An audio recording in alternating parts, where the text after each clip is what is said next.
So today I'm going to show you how I made my Carbide Lathe Tool. The pieces you're going to need are 2 pieces of walnut, 1 piece of maple, 1 piece of square stock, 1/2 inch by 1/2 inch, copper coupling, and some carbide tips. So I start by cutting off my pieces of maple and walnut on the chop saw to length. And then I'll take it over to the table saw where I'll cut the width. And then on the maple I will also cut the height down to 1/2 inch.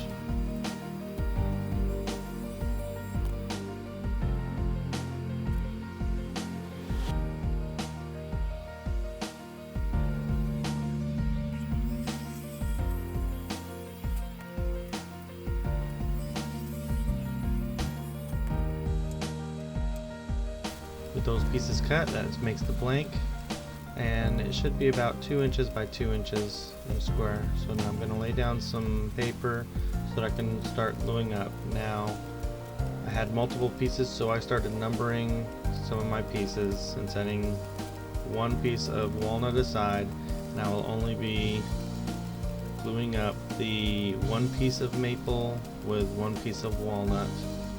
And the further the video goes along, you'll understand why I'm only gluing up half right now.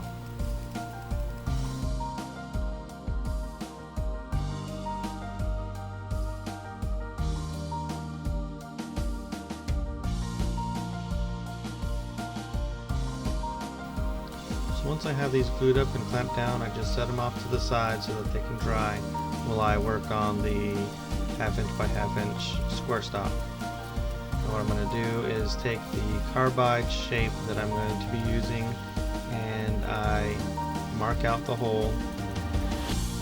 I want to make sure it's centered, and then I'll go and take it over to the drill press, and I'll drill the hole for the machine screw to hold the carbide tip in place.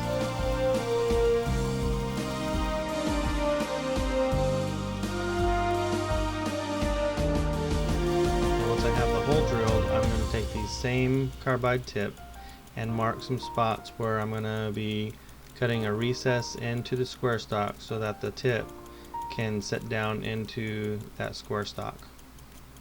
Then I'm just going to take a angle grinder with a cutoff disc and just cut away a big chunk of this 1/2 inch by 1/2 inch square stock. And then I'll take it over the sander and clean it all up and shape it the way I want.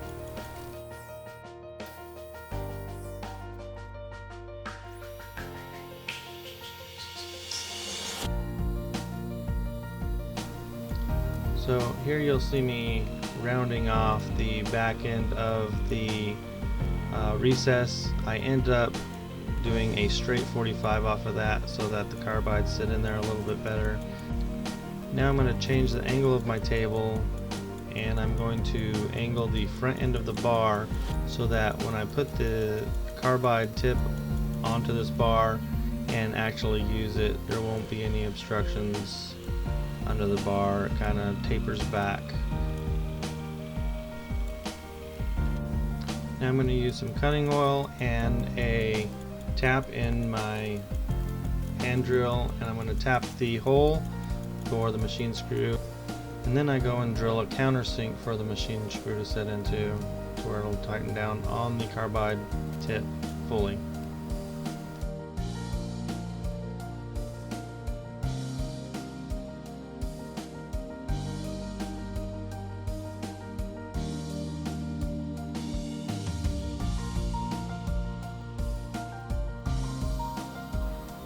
Now I'm just cleaning up the entire square bar to make it all nice and pretty.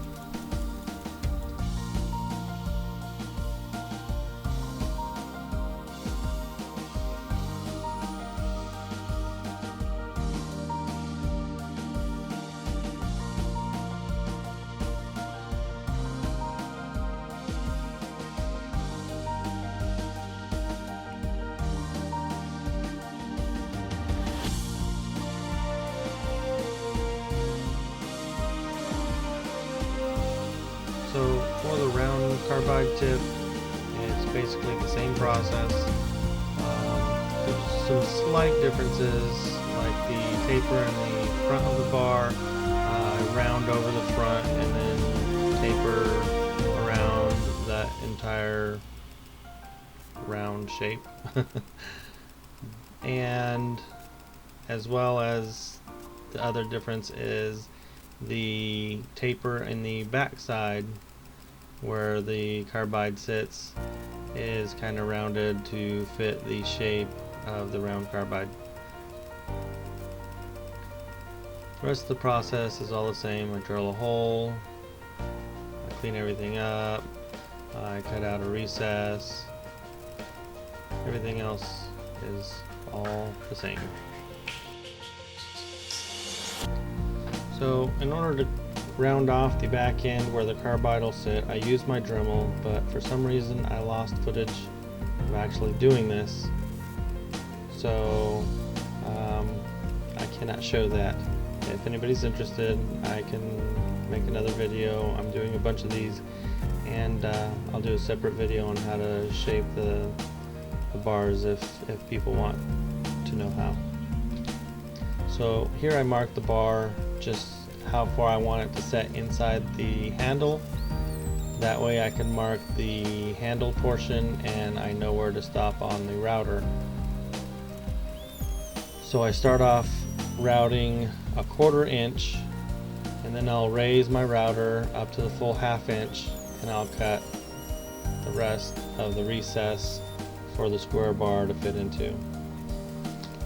After that's done, I'm able to glue the other side onto the blank, the other piece of walnut. I clamp everything together, and again I go and set everything aside to let it dry.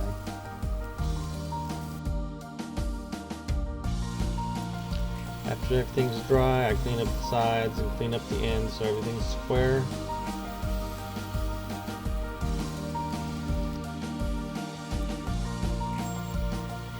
Once I get everything cleaned up, I start on the copper couplings.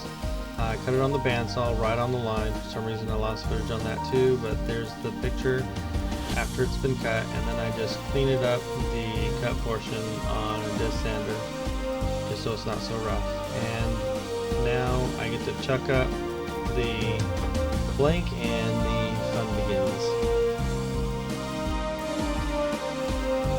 So I start off just by roughing everything out into a cylinder, and you'll notice I've already made one of these tools. I'm using it now so you can kind of see how well it actually works, and I really like how this thing turns. So after I get everything turned down to a cylinder,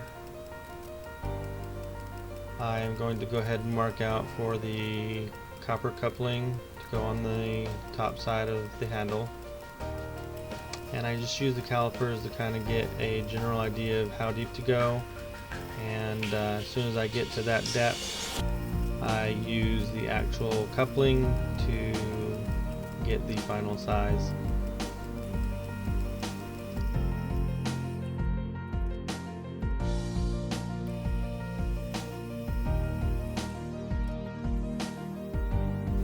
So once I get the coupling to fit, I just put some CA glue onto the handle and then slip the copper coupling over that, and it dries pretty fast, so that way I can start turning the handle.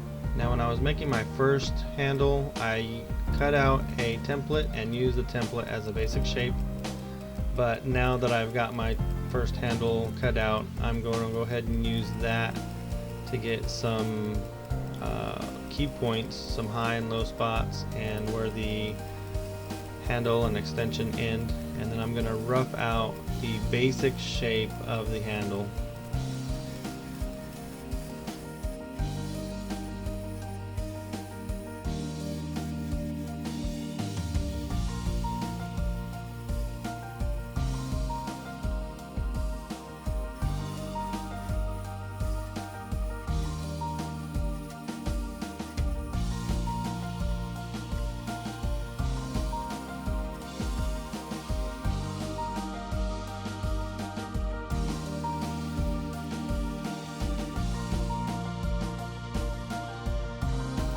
I'm just going to use my calipers to get an exact width, and I'll start up at the top.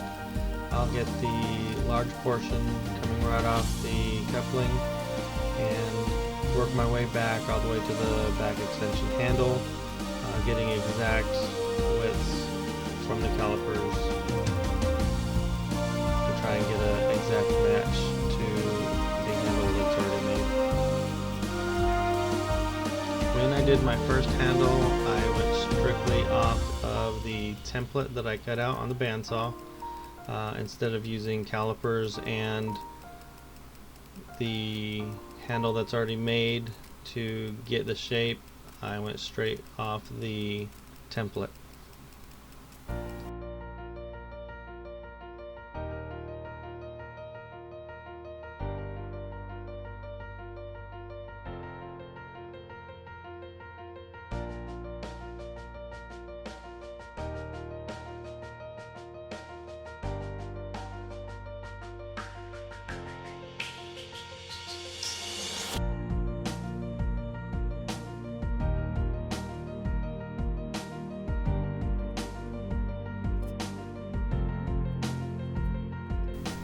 So then I just mark the lines for the decorative handles, and then I use a detail tip to kind of put a little groove, and then I use a wire that I've connected to two pieces of wood, and then I burn in the lines.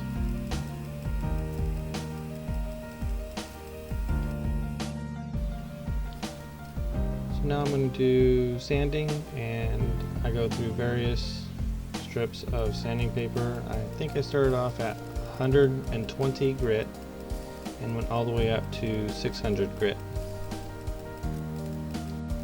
Then I apply 4 coats of wipe-on poly, sanding in between each coat.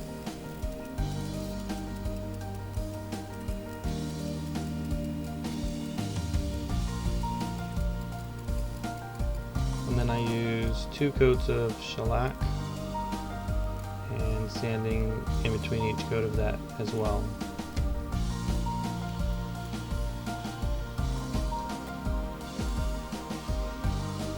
And now I'm just going to part off the handle. I'm going to take the end there down as small as I can, and then use a handsaw to gently saw that off of the piece that's chucked up.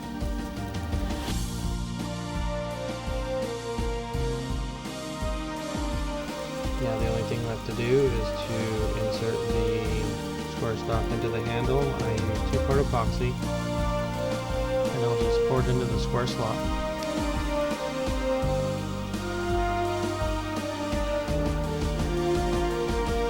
And the tool is finished.